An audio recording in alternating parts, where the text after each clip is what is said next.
فرزند زہرا یہ حالات برے ہیں۔ کاشانۂ بصیرت ایک ایسا مکمل یوٹیوب چینل جس پر محروم بصارت کے لیے بالخصوص اور تمام افراد کے لیے بالعموم سینکڑوں کی تعداد میں اسلامی کتب دستیاب ہیں۔ لہذا گزارش ہے کہ آپ اپنی ذمہ داری نبھاتے ہوئے کاشانۂ بصیرت کو سبسکرائب کرنے کے ساتھ ساتھ بیل آئیکن کو پریس کیجیے تاکہ آپ علم کے حصول کے ساتھ ساتھ مذہب اہل بیت کی اشاعت میں بھی اہم کردار ادا کرتے رہیں۔ کاشانۂ بصیرت، کاشانۂ بصیرت، کاشانۂ بصیرت۔ فرزند زہرا یہ حالات برے ہیں۔ بسم اللہ الرحمن الرحیم۔ السلام علیکم۔ یہ کتاب آپ کے لیے کاشانۂ بصیرت کی یوٹیوب چینل کی جانب سے ریکارڈ کی جا رہی ہے۔ نام کتاب علی کی بیٹی، تالیف ڈاکٹر علی قائمی۔ اب ہم کتاب کا پارٹ نمبر 30 پڑھیں گے۔ سرخی انقلاب فکر کا حاشیہ، صفحہ نمبر 340، باب نمبر 12۔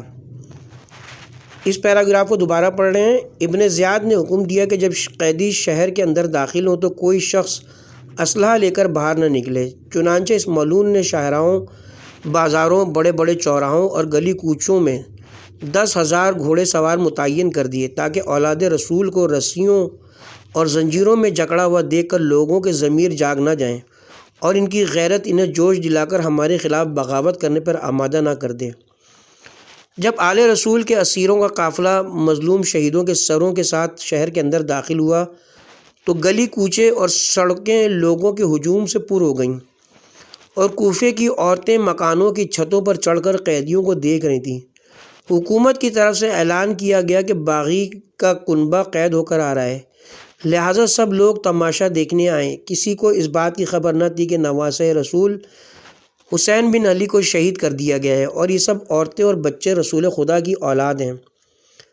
عربوں کی رسم کے مطابق کوفے کے شہری قیدیوں کے لیے روٹیاں اور کھجوریں صدقے کے طور پر لے آئے۔ ثانیہ زہرا نے کوفے والوں کے ہاتھوں میں کھجوریں اور روٹیاں دیکھیں تو سمجھ گئیں یہ لوگ اپنی رسم کو پورا کرنے کے لیے قیدیوں کے لیے یہ سب چیزیں صدقے کے طور پر لائے ہیں۔ حضرت زینب نے ان کی طرف متوجہ ہو کر فرمایا، اے کوفے والو، ہم اہل بیت نبوت ہیں، ہم اولاد رسول ہیں، ہم پر صدقہ حرام ہے۔ وہ لوگ سیدہ کی بات سن کر حیرت زدہ ہو گئے اور پوچھنے لگے، تم قیدی کون ہو اور کس خاندان سے تعلق رکھتے ہو؟ ثانیہ زہرا نے وضاحت کرتے ہوئے فرمایا، ہم اہل بیت رسول ہیں اور تمہارے نبی کی اطرت و اولاد ہیں۔ سیدہ زینب کا جواب سن کر ایک بڑھیا عورت کی چیخ نکل گئی اور دھاڑے مار مار کر رونے لگی۔ اس کے رونے کی آواز اتنی بلند ہوئی کہ اس کے ارد گرد سب عورتیں گریہ کنہ ہو گئیں۔ وہ خاتون آل محمد کی مظلومیت پر نوحہ کنہ بھی تھی اور ہائے حسین، ہائے عباس کی صدائیں بھی بلند کر رہی تھی۔ عورتوں کے رونے اور نوحہ و ماتم کی آوازوں سے سارا شہر لرز اٹھا۔ رسول زادیوں کو سربیرانہ دیکھ کر ہر خاتون اشکبار تھی۔ چنانچہ ان عورتوں نے دور دور سے کچھ چادریں اور دوپٹے سادانیوں کی طرف پھینکے تاکہ علی و فاطمہ کی بیٹیاں نامحرموں کے سامنے اپنے چہرے چھپا سکیں۔ عورتوں کو دیکھ کر کوفہ کے مرد بھی زار و قطار رونے لگے، لیکن حکومت کی طرف سے اس قدر دباؤ تھا کہ کوئی شخص صدائے احتجاج بلند کرنے کی جرات نہ کر سکتا تھا۔ اسی اثنا میں ایک اور خاتون کے دل میں رحم آیا اور وہ گھر جا کر کچھ کھانا اور کھجوریں لے آئی اور ایک قیدی بچی کی طرف پھینکنے لگی۔ حضرت ام کلثوم نے دیکھا تو بلند آواز سے کہا، ہم اہل بیت رسول ہیں، ہم پر صدقہ حرام ہے۔ وہ خاتون منہ پیٹ کر کہنے لگی، کیا آپ لوگ رسول خدا کی اولاد ہیں؟ کیا آپ آل محمد ہیں؟ ابھی یہ گفتگو ہو رہی تھی کہ شہدائے کربلا کے سر لائے گئے اور سب سے آگے سید الشہداء امام حسین علیہ السلام کا سر اقدس تھا۔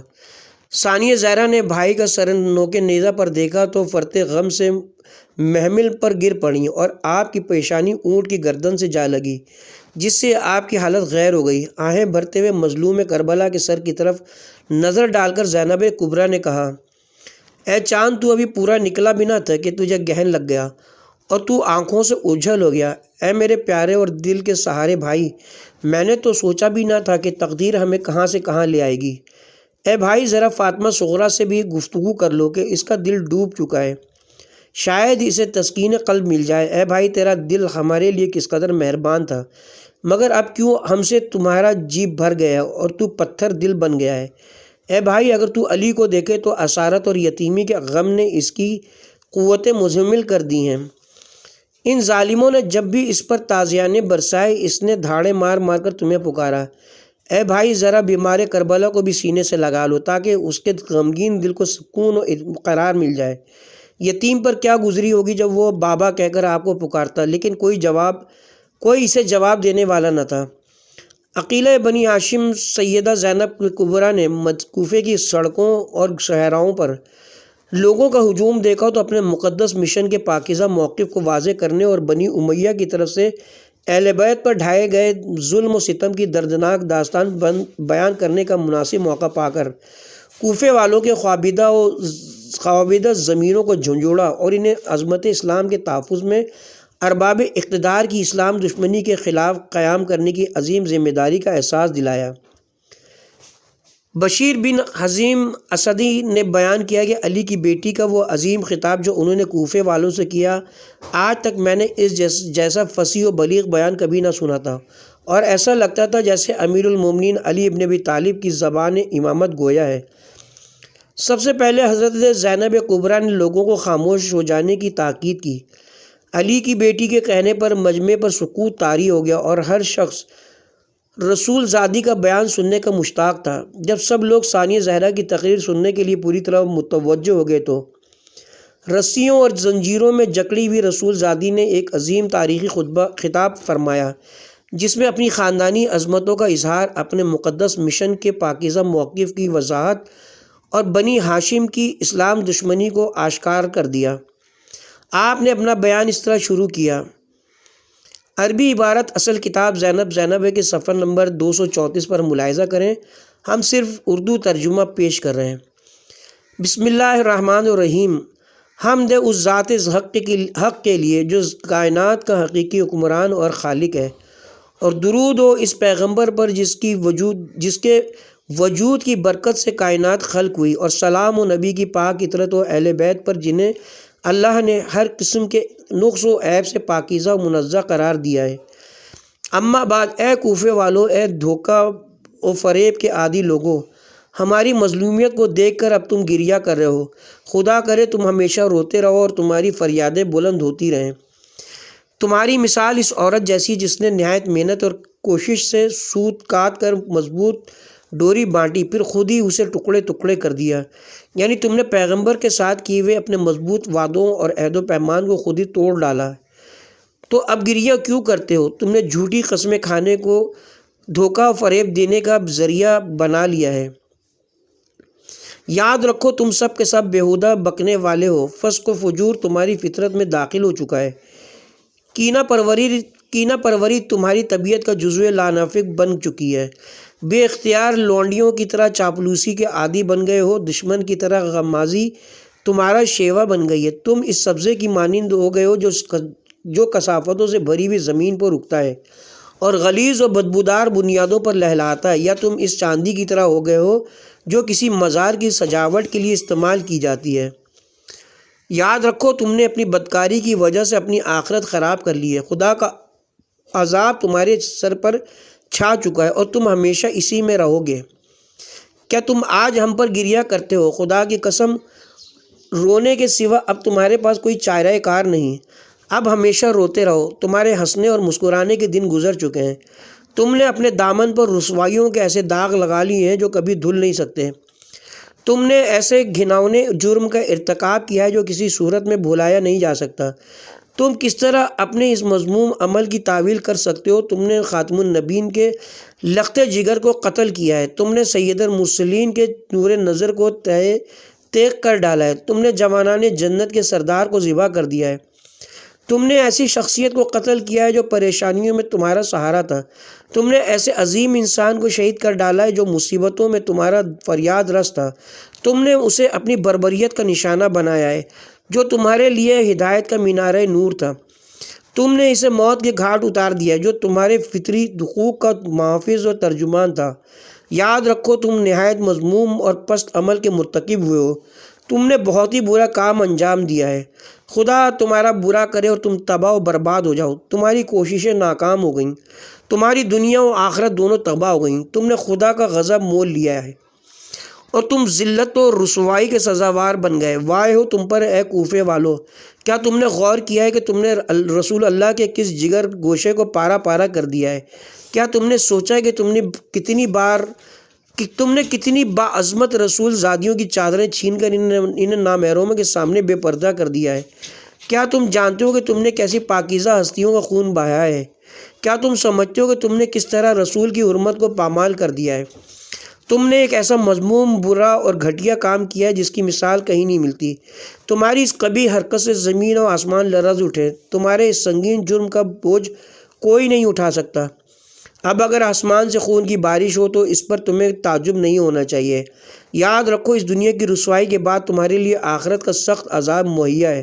تمہیں جو تھوڑی سی مہلت دی گئی ہے، اس سے تمہارے عذاب میں کمی واقع نہ ہوگی۔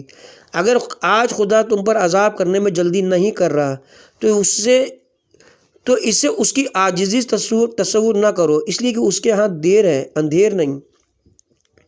وہ ظلم کا بدلہ ضرور لیتا ہے، تمہارے اعمال پر کڑی نظر رکھتا ہے اور وہ تمہاری گھات میں ہے۔ بشیر بن خزیم اسدی نے بیان کیا کہ ثانیہ زہرا کی تقریر سن کر لوگوں پر جو کیفیت طاری ہوئی، خدا کی قسم میں نے ایسی حالت کبھی نہ دیکھی تھی۔ ہر شخص حیرت زدہ، اپنے کیے پر نادم اور انگشت بندان نظر آ رہا تھا اور سب کی آنکھیں اشک ریز تھیں۔ میں نے ایک بوڑھے شخص کو دیکھا جو میرے پاس کھڑا تھا۔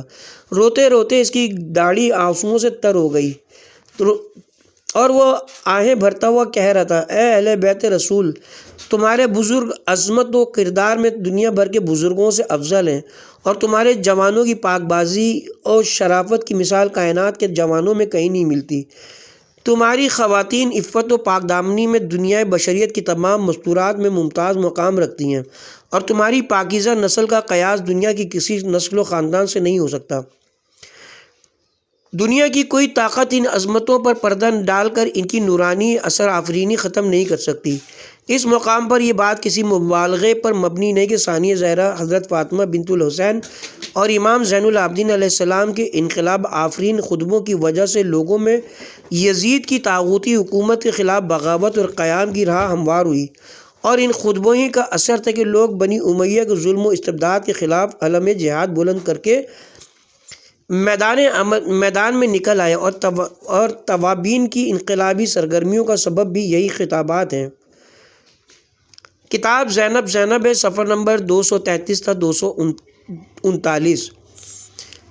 ہم اس موقع پر آگے نہیں بڑھ سکتے۔ ہر مورخ اور صاحب علم و عقل ان قیدیوں صاحب علم و عقل انسان ان قیدیوں کی عظمت اور استقلال پر حیرت زدہ ہے۔ مورخین اور صاحب قلم حضرات نے اپنے اپنے طریقوں سے منظر کشی کی اور بازار کوفہ میں رسول زادیوں کی آمد کا تذکرہ کیا ہے۔ سید ریاض علی ریاض اپنی کتاب شہید اعظم میں لکھتے ہیں، اب دیکھو کہ یہ لوٹا ہوا قافلہ امیر المومنین علی ابن ابی طالب علیہ السلام کی دارالسلطنت میں ہے، جہاں ثانیہ زہرا اور ام کلثوم شہزادیاں تھیں، اور کوفے کا دارالعمارت اس کا متمنی رہتا تھا کہ ان کی خاک کفش سے میری عزت ہو۔ کوفے کا ایسا مقام جو اس کے بعد بھی برابر ایک صوبے کا دارالسلطنت رہا، آبادی کے لحاظ سے ممتاز تھا، اور ابھی اسی میں یہ منظر دکھائی دے رہے ہیں کہ ہزارہ آدمی ان راستوں پر کھڑے ہیں جدھر سے دختران رسول کا لوٹا ہوا قافلہ گزرنے والا ہے۔ 10,000 سوار اس لیے مستعد ہیں کہ اہل بیت کے لیے ذرا سی کوئی جنبش دکھائی دے اور تلوار اپنا کام کرنے لگے۔ اہل بیت اس ذلت سے کوفے میں نہیں گزر رہے تھے، بلکہ دین، قومیت، حمیت، غیرت اور شرافت کی توہین ہو رہی تھی، اور مسلمان دیکھ رہے تھے۔ اب میں اس موقع پر پہنچا ہوں جہاں سے اس کا پوری طرح اندازہ ہو سکتا ہے کہ نرم دل، ضعیف القوا خواتین کس طرح صبر اور اپنی قوت نفس سے مجمع پر حکومت کر رہی ہیں، رو کر نہیں، اپنے اوپر اختیار سے، ضبط سے، اپنے حقیقی احترام اور خاصے کی بلندی سے۔ اب دیکھو کہ جس وقت تماشائی اسیروں کے شکستہ چہرے فریادی صورتیں اور مستغیثانہ لہجے کی امید کرتے ہوں گے، وہ دیکھتے کہ ایک اونٹ پر سے ایک ہاتھ اٹھا جس کا مجمع سے اشارہ ہے کہ چپ رہو۔ چہرے پر نگاہ جاتی ہے اور وہ دیکھتی ہیں کہ ایک بے جنبش، غیر متاثر، نہ شکستہ صورت سامنے ہے جس کی بلندی بشرا، نگاہ کا تحکم اور لہجے کی صاف قوت خاموشی چاہ رہی ہے، اور اس کے ساتھ ہی دفتن صدائیں ڈوبتی جاتی ہیں۔ حیرت اور استعجاب لوگوں کو مخاطب کرتا جاتا ہے، اور دفتن کوفے کا وہ ٹکڑا جو حضرت زینب کی نگاہ کے نیچے تھا محلہ خاموشہ بن جاتا ہے۔ خاموشی یہاں تک کہ اونٹوں کے گلوں کی گھنٹیوں کی صدا بھی سنائی نہیں دیتی۔ کوئی اتفاق نہ تھا کہ ایسے موقع پر دفتن ایسی خاموشی چھا گئی، نہیں بلکہ ثانیہ زہرا کے مقام کا ارادہ اور اس کے پیچھے ان کے عظیم الشان نفس کی قوت تھی جس نے حتمی تصفیہ کیا تھا کہ ہم کچھ کہیں گے۔ یہ ارادہ ایک بجلی تھی جو دوڑ گئی تھی، اور لوگ مسحور معلوم ہوتے تھے۔ ممکن نہ تھا کہ لوگ متوجہ نہ ہوتے۔ علی کی بیٹی کا نفس مجمع پر چھا گیا تھا۔ اس خاموشی میں ثانیہ زہرا کی صدا بلند ہوتی ہے، ایک ایک لفظ اپنی حد سماعت پر چوٹ مار رہا ہے، اور سننے والے اس طرح سن رہے ہیں اب گویا انہیں اور کسی بات کا ہوش ہی نہیں ہے۔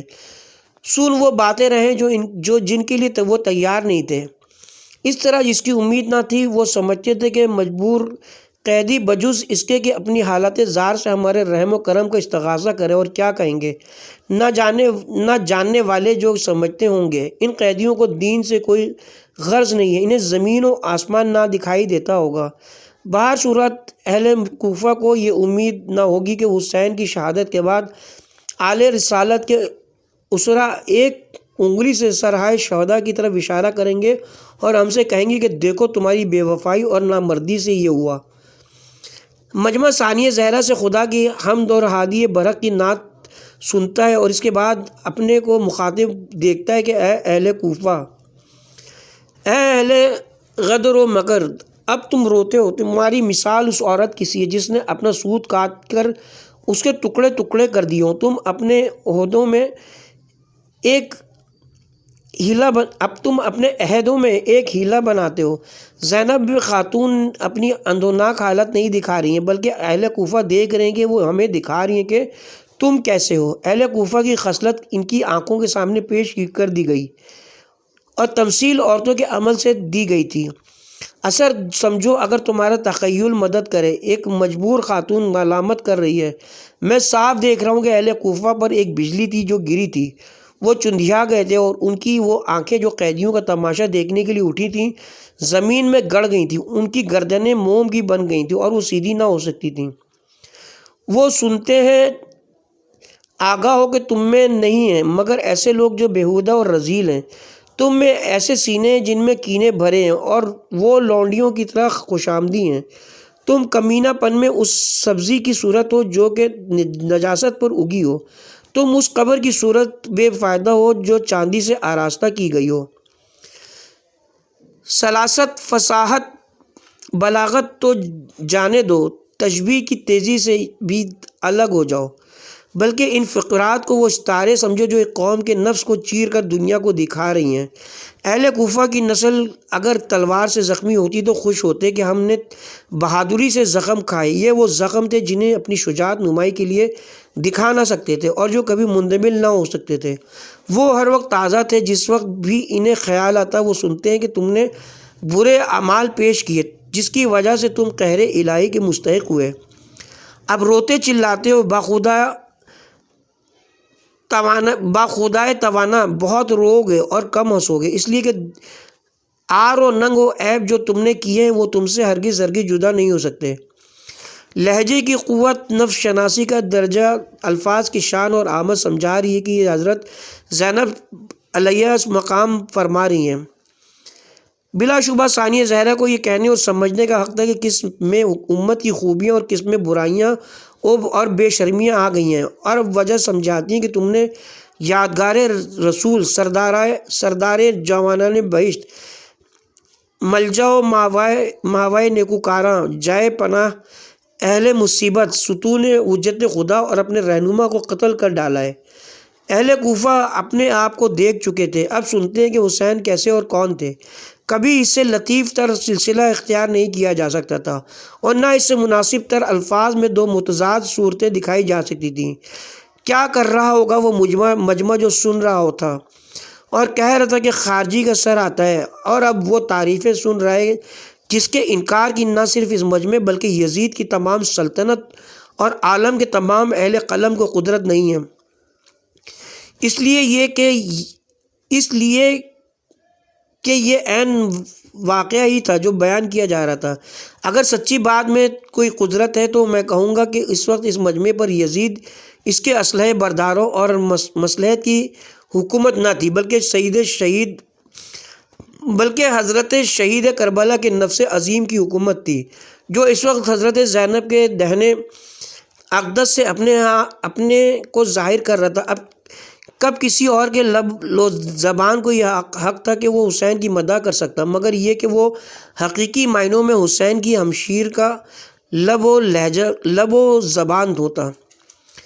مخاطب لوگ سنتے ہیں، تم نے پیغمبر کا جگر کاٹا ہے اور جناب رسالت مآب سے کیسی عداوت ظاہر کی ہے۔ تم نے ایک بڑی آفت اور حادثہ عظیم برپا کیا کہ اس سے فضائے آسمان و زمین تنگ ہو گئی۔ قیاس نہیں کیا جا سکتا کہ اہل کوفہ کا ملزم نفس کس طرح اس فقرے کو سن رہا ہوگا کہ چند روزہ مہلت پر مغرور نہ ہو، یہ خون پامال اور ضائع نہ ہوگا، عذاب خدا تمہاری کمین میں ہے۔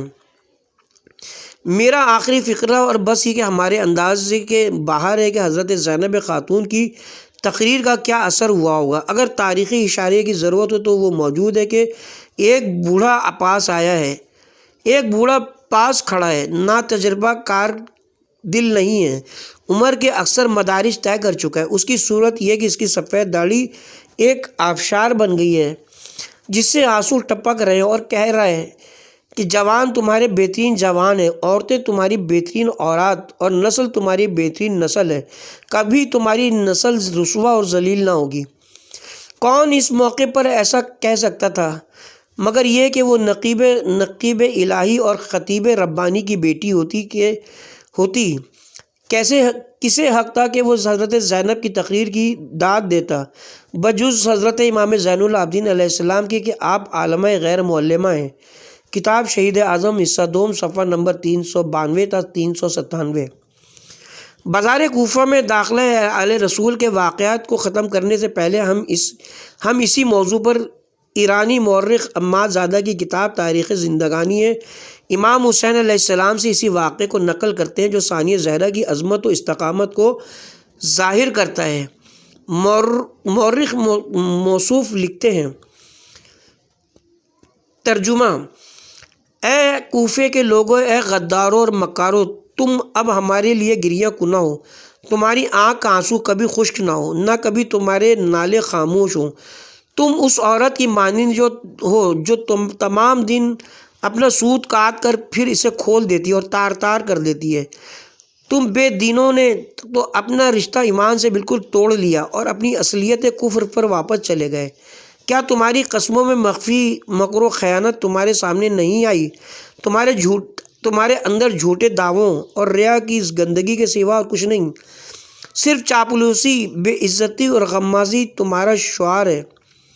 اے لوگو، تم اس سبزے کی مانند ہو جو گندگی و غلاظت پر اگتا ہے، یا اس چاندی یا مٹی کی طرح ہو جس پر غلیظ مٹی سے آرائش کی گئی ہو۔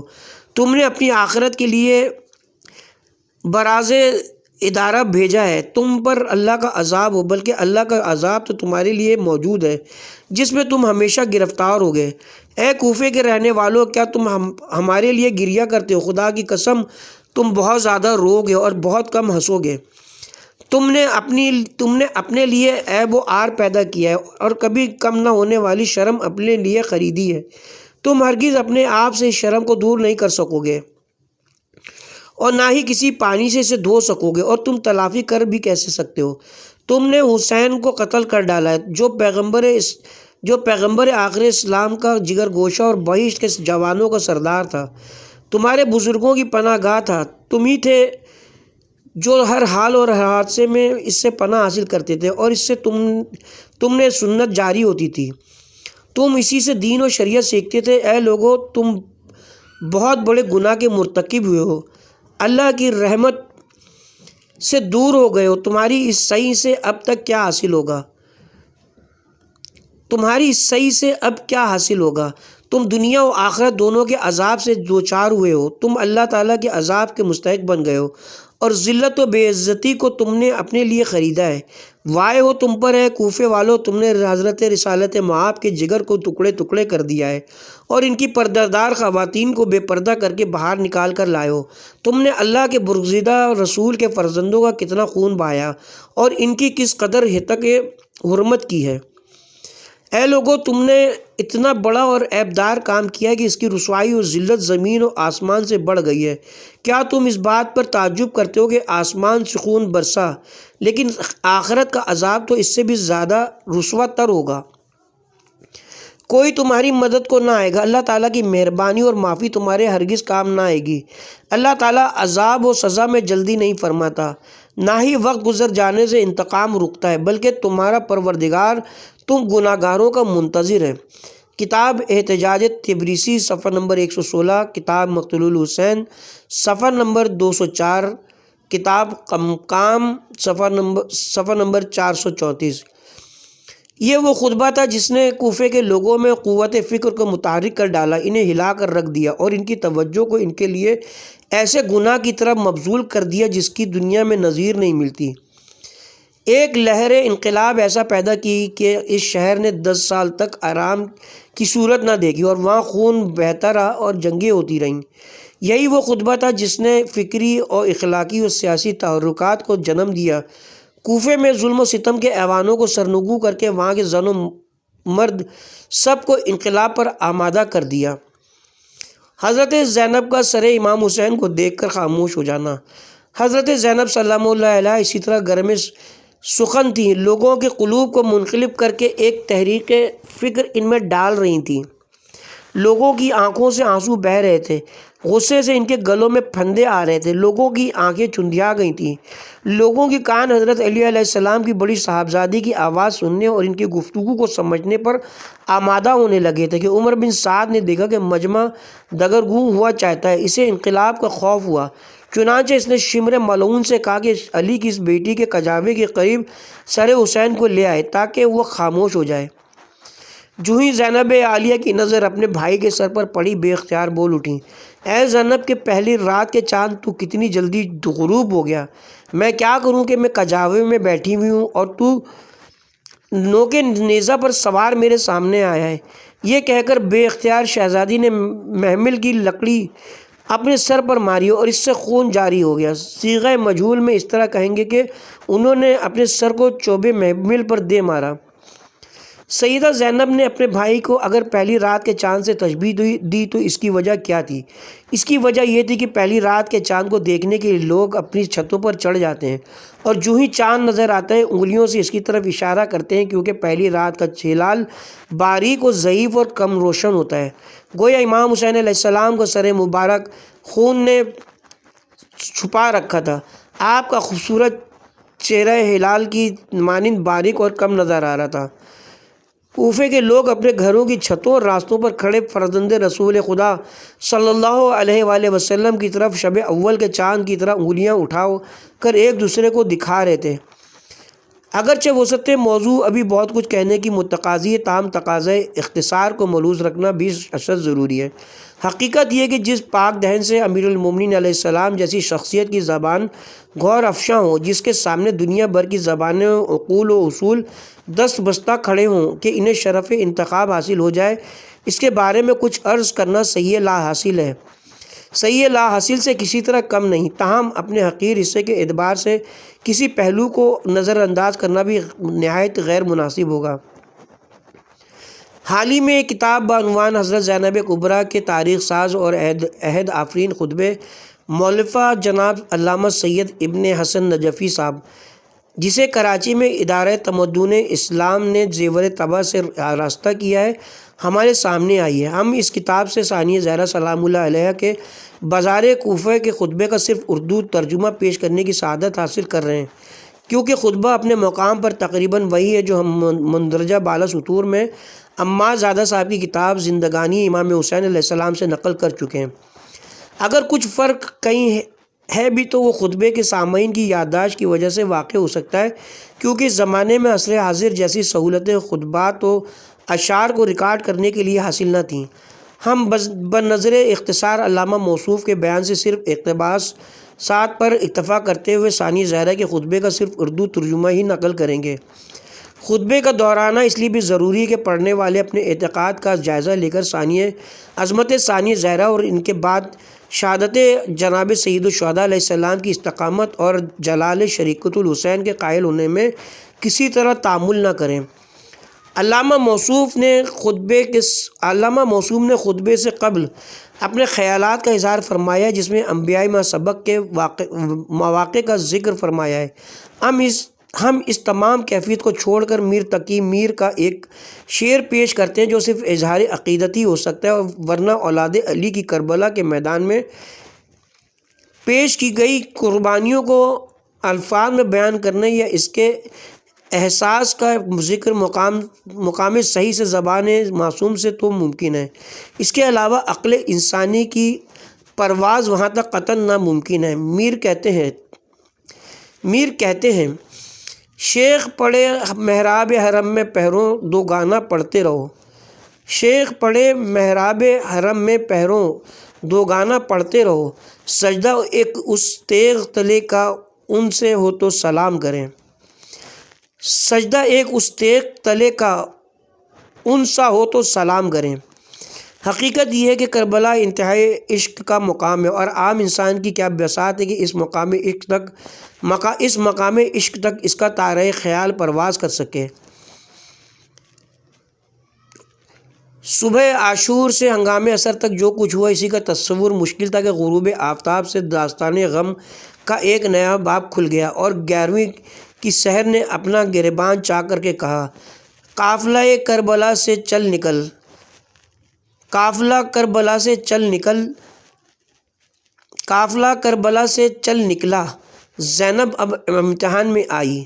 ابھی چند پہلے جب یہ قافلہ وارد کربلا ہوا تھا تو اس کی شان و شوکت عرب کے معزز ترین کاروانوں کی سی تھی، اور اب پھر ناکوں کے قدم کسی دوسری بستی کی طرف نہیں بلکہ کوفے کی جانب بڑھ رہے تھے۔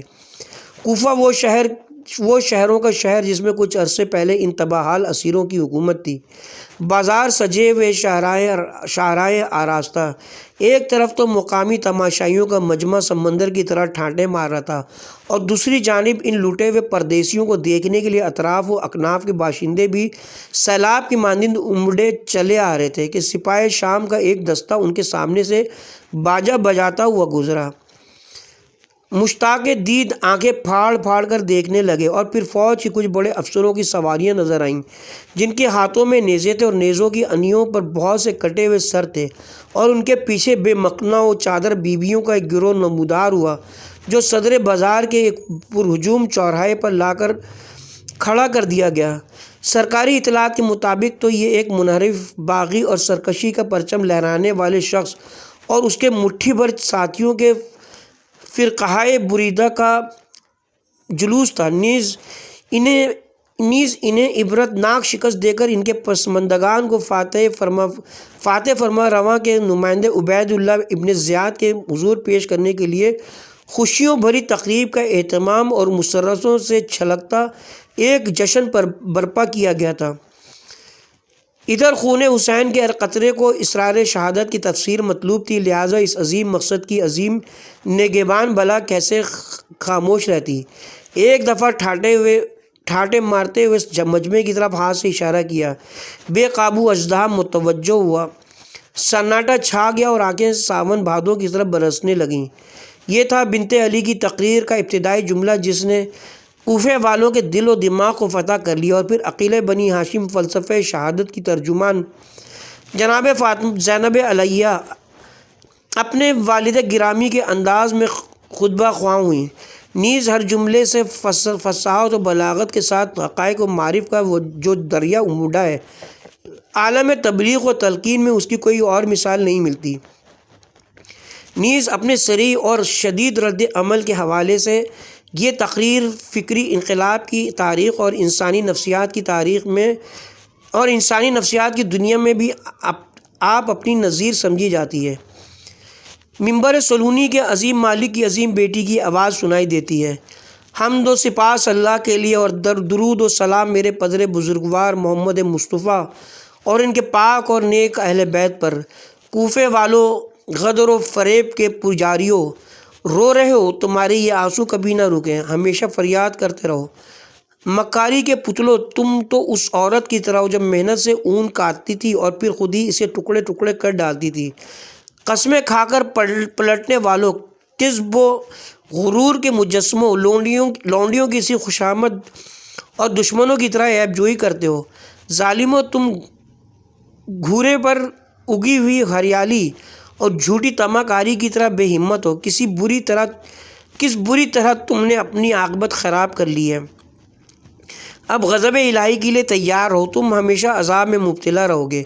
کیوں ستم گرو آنسوؤں سے منہ دھو رہے ہو؟ ہاں رو، تم رونے کے مستحق ہو، ہنسنے سے زیادہ رو۔ تم نے اپنے دامن پر وہ دھبا لگایا جو دھوئے نہیں چھوٹے گا۔ کوفے والوں، یہ اندھیر کے خاتم النبیین کے بیٹے اور سردار جوانان جنت کو قتل کر ڈالا۔ بے ہمتیوں، تم نے اسے خاک و خون میں ملایا ہے جو تمہارے لیے کعبہ امن، جائے پناہ، صلح و آشتی کی اماجگاہ اور مینار ہدایت تھا۔ غور تو کرو تم نے اتنا بڑا گناہ کیا ہے۔ کس بری طرح تم رحمت الہی سے دور ہوئے ہو۔